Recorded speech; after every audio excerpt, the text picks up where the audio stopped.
രാവിലെ സ്കൂൾ ബസ്സിൽ കയറാൻ നിൽക്കുന്ന 5 വയസ്സിന് താഴെയുള്ള കുട്ടിയോട് പറയുന്നു, നീ ഈ സ്കൂൾ ബസ്സിൽ കയറാൻ പാടില്ല എന്ന്.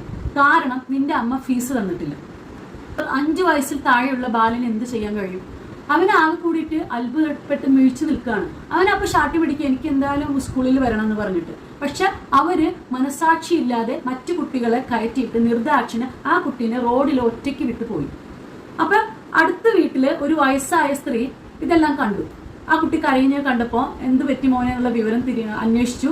നമ്മുടെ കേരളത്തിൽ മലപ്പുറത്ത് ഒരു ചേലേമ്പ്ര എന്ന് പറയുന്ന ALP സ്കൂളിൽ നടന്ന സംഭവമാണിത്.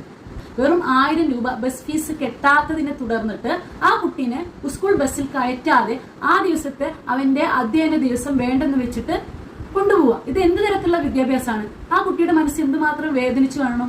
ആ കുട്ടി പോകുന്ന വഴിയിലുടനീളം ഏങ്ങലടിച്ച് കരഞ്ഞുകൊണ്ടാണ് പോയിരുന്നെന്നാണ് പറഞ്ഞത് ദൃക്സാക്ഷികളെല്ലാം.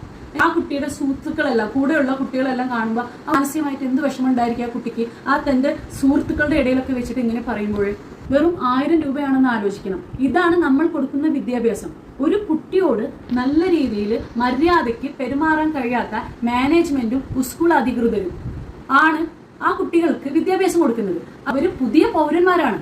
ഇത് കണ്ടുപഠിക്കുമ്പോൾ ഈ മനുഷ്യത്വമാണ് നമ്മൾ അവർക്ക് നൽകുമ്പോൾ അവർ മറ്റുള്ളവരോട് മനുഷ്യത്വപരമായി ഇടപെടുമോ? വലുതായി കഴിയുമ്പോൾ എനിക്ക് നമ്മുടെ സംസ്കാരത്തിൽ ഇപ്പോഴും നമ്മൾ മലയാളികൾക്ക് എന്താണ് എഡ്യൂക്കേഷൻ എന്നതിനെ കുറിച്ചിട്ട് കൃത്യമായിട്ടുള്ള ബോധ്യമില്ല. സ്കൂളിലുള്ള ബസ് ഡ്രൈവർക്ക് കുട്ടികളോട് എങ്ങനെ ഇടപെടാൻ അറിയില്ല. അത്തരത്തിലുള്ള ഒരു സംസ്കാരമാണ്, വിദ്യാഭ്യാസമാണ് നമ്മുടെ കേരളത്തിൽ നിലനിൽക്കുന്നത്.